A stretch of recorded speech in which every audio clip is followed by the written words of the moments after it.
yang baru ini, kali ini saya akan menjelaskan tentang interferometer Fabry-Perot. Jadi tujuan dari percobaan interferometer Fabry-Perot adalah yang pertama, kita mau mempelajari pola interferensi, di mana di sini polanya itu berbentuk cincin terang dan gelap. Lalu yang kedua, kita akan mempelajari hubungan antara kedudukan mikrometer dengan jumlah fringe yang terbentuk. Nah, kedudukan mikrometer di sini itu menentukan lebar celah udara yang berada di antara kedua cermin yang kita gunakan dalam perangkat interferometer ini. Lalu yang ketiga, nanti kita akan menentukan nilai indeks bias udara tersebut. Oke, berikutnya saya akan jelaskan sedikit konsep interferometer Fabry-Perot. Bisa dilihat gambar di sebelah sini. Jadi konsepnya seperti ini. Jadi cahaya datang, masuk, menembus cermin yang di sebelah sini. Jadi di sini terdapat dua buah cermin yang konsentrasinya itu sama-sama kurang dari 100%, jadi masih bisa ditembus oleh cahaya.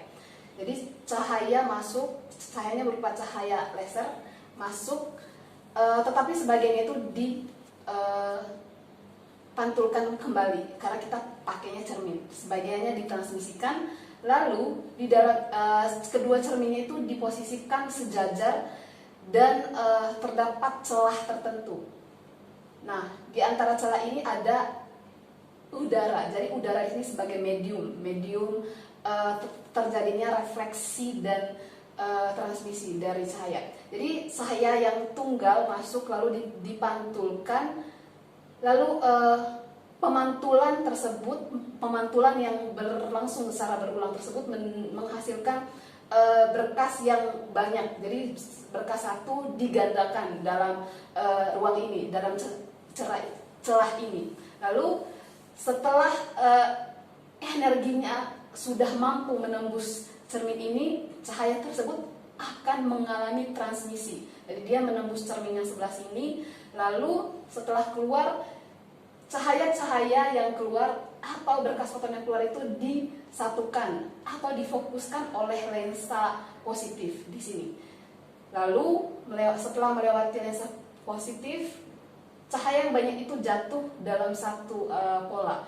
Nah, model polanya yang terbentuk adalah seperti ini. Jadi polanya itu berbentuk lingkaran, berbentuk cincin terang gelap. Nah, sebenarnya yang kita pelajari ini adalah sama seperti interferensi ion. Jadi fenomena yang terjadi adalah interferensi cahaya. Tetapi model polanya itu sedikit berbeda karena di sini seperti yang saya jelaskan tadi, satu cahaya digandakan cahayanya menjadi lebih dari satu karena terjadi refleksi di sini, sehingga sumber cahayanya itu jadi lebih dari satu. Lalu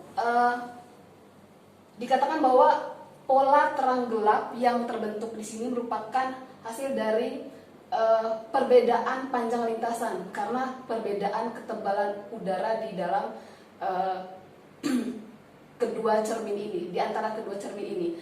Karena kan seperti yang tadi di tujuan dikatakan bahwa nanti kita akan mengamati kedudukan dari mikrometer atau hubungan ketebalan celah dengan jumlah fringe. Nanti celah udara itu akan diubah-ubah jaraknya melalui mikrometer. Jadi mikrometernya kita putar secara bertahap, lalu kita mengamati setelah beberapa jumlah fringe yang terbentuk, kita akan catat berapa sih jarak atau berapa kedudukan mikrometer tersebut. Berikut saya akan perkenalkan peralatan dan bahan yang digunakan dalam percobaan interferometer Fabry-Perot. Yang pertama itu sumber cahayanya. Jadi kita pakai cahaya monokromatik, yaitu laser HENE atau helium neon. Lalu di sini ada dua cermin. Nah, posisinya harus sejajar, dan cermin ini tuh diletakkan sedikit berjarak sehingga ada celah udara di antaranya. Lalu cerminnya itu cermin yang masih bisa ditembus cahaya, yang menandakan bahwa cerminnya itu konsentrasinya itu kurang dari 100%. Lalu ada mikroskopnya, jadi yang akan kita gunakan untuk mengamati si pola yang terbentuk itu, dan di ujung dari si mikroskop ini ada lensa cembung yang tadi saya jelaskan, yang fungsinya untuk menyatukan cahaya yang keluar dari cermin sehingga jatuh tepat pada satu titik. Lalu di sininya ada filter, sebenarnya ini sebagai tambahan aja supaya mata kita tidak terlalu sakit saat mengamati pola tersebut. Di sebelah sini terdapat mikrometer yang akan mengatur ketebalan dari celah udara di antara kedua cermin ini.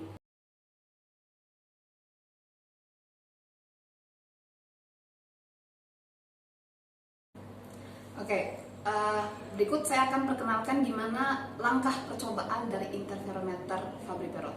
Jadi yang pertama, kita sediakan peralatan dan bahan yang kita perlu, yaitu ada seperti yang tadi saya jelaskan, ada lasernya, lalu cerminnya, lalu mikroskop. Jadi pertama, posisikan kedua cermin ini dalam keadaan sejajar. Jadi pastikan keduanya sejajar, karena posisi sejajar ini akan sangat menentukan bentuk pola yang terbentuk. Lalu letakkan laser di depan cermin dengan jarak tertentu. Nah, ini sebenarnya jaraknya itu tidak paten, maksudnya tergantung dari bentuk pola yang kita lihat nanti di sini. Jadi keadaannya masih bisa digerak-gerakkan. Posisikan, tapi harus sejajar dengan sumber cahaya dengan cerminnya. Lalu setelah itu posisikan juga mikroskop di depan cermin kedua. Lalu filternya di bagian tempat kita mengamati pola tersebut. Lalu yang berikutnya kita nyalakan laser. Oke, setelah nyala, jadi kita langsung mengamati polanya di dalam melalui mikroskop ini. Tapi sebelumnya, karena kan tadi dijelaskan bahwa nanti kita mau mencatat juga keadaan dari mikrometernya, jadi posisikan dulu mikrometernya dalam keadaan nol, maksudnya di posisi nol. Nah, tetapi posisi nol yang dimaksud di sini jangan di angka nol, tapi di angka tertentu. Jadi diposisikan sedikit lebih tinggi, misalnya di 15 mm atau di 20 mm, karena nanti pas pengamatan itu kita melakukan penambahan dan pengurangan kedudukan mikrometer ini. Jadi takutnya kalau misalnya kita posisikan di nol, nanti nilainya jadi negatif sakit saat kita melakukan pengurangan. Jadi setelah kita posisikan di misalnya di 20,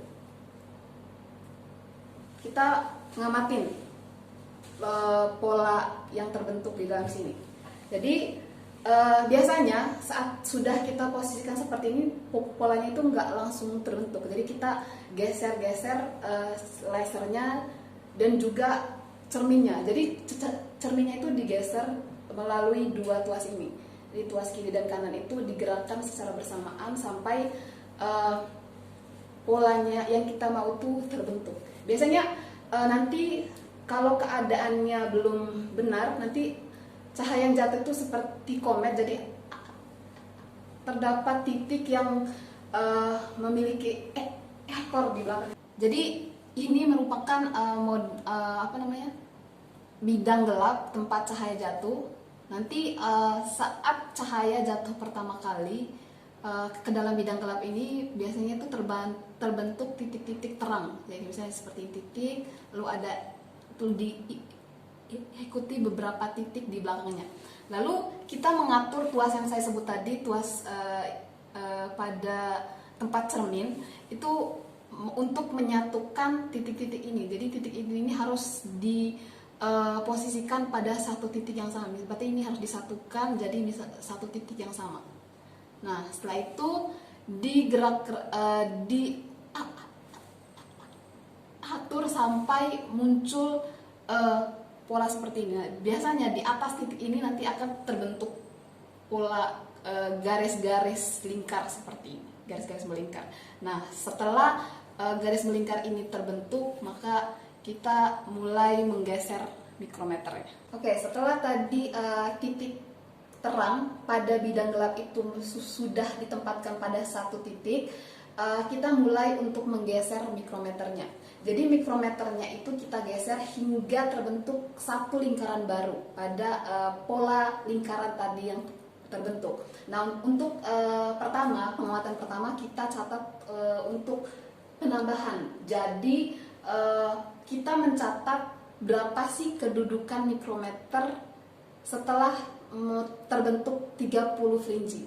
Sebenarnya nilai 30 itu nggak pasti, kita bisa hitung sampai 25 aja atau 20. Tapi di sini saya pakainya 30. Nah, untuk penambahan kita putar mikrometernya itu searah jarum jam. Putarnya itu secara bertahap mengikuti pola yang terbentuk pada bidang gelap ini. Jadi seperti yang saya bilang tadi, putar sampai terbentuk satu lingkaran penuh dari pola tersebut. Kita mulai memutar. 1, 2, 3. Nah, saat sudah sampai hitungan ke-30, berarti kita sudah membentuk 30 lingkaran fringe. Kita catat kedudukan mikrometer. Setelah kita membentuk 30 fringe, kita catat kedudukan mikrometernya. Tetapi kita catat, jangan lupa untuk mencatat keadaan mula-mula tadi. Yang tadi saya bilang keadaan saat kita belum membentuk menghasilkan fringe baru. Jadi itu disebut keadaan nol. Nah, di sini di penambahannya kita catat keadaan mikrometernya di kedudukan pertama yang kita setting tadi, yaitu di 20. Di 20 mm.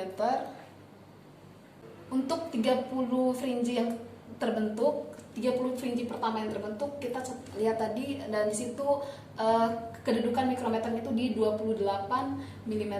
Nah, cara membaca mikrometernya itu tidak usah bingung karena cara bacanya itu sama seperti membaca mikrometer screw. Lalu untuk kolom selanjutnya kita lakukan dengan cara yang sama. Kita putar lagi mikrometernya itu sampai membentuk 30 lingkaran baru. Lalu kita catat 60, lalu catat berapa kedudukan dari mikrometernya sampai sebanyak yang diminta. Lalu kedudukan di sini, misalnya ini 60, 90, 120. Berarti kedudukan 120 di sini akan sama di sini. Lalu untuk pengurangan, tinggal putar mikrometernya itu berlawanan dengan arah jarum jam. Jadi kita putar kembali berlawanan sebanyak 30, lalu catat di sini berapa, lalu kurangi lagi sebanyak 30, catat sampai keadaan 0. Sekian. Jadi caranya seperti itu, lalu tinggal dicatat berapa rata-ratanya. Lalu di sini jangan lupa, karena kita tadi pakai 30, jadi kita hitung setiap 30 lingkaran, hitung kedudukan mikrometer setiap 30 lingkaran, maka di sini nilai M-nya adalah 30. Lalu panjang gelombang dari laser yang kita gunakan sama, yaitu 632,8 nanometer. Jadi demikian model data percobaannya, dan pengamatannya pun sampai di situ. Untuk penambahan, putar mikrometernya itu searah jarum jam seperti ini. Jadi putar secara bertahap sampai terbentuk satu lingkaran penuh di polanya. Lalu untuk pengurangan tinggal diputar ke arah berlawanan. Berarti putar seperti ini.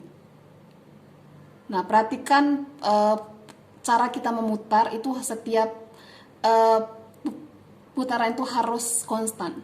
Jadi sekian cara pengambilan data dari percobaan interferometer Fabry-Perot. Dan seperti biasa, jangan lupa mencatat keadaan ruangan, suhu, tekanan, dan kelembapan sebelum dan sesudah percobaan. Dan pastikan untuk mengembalikan peralatan percobaan itu ke keadaan semula. Sekian yang bisa saya jelaskan. Terima kasih.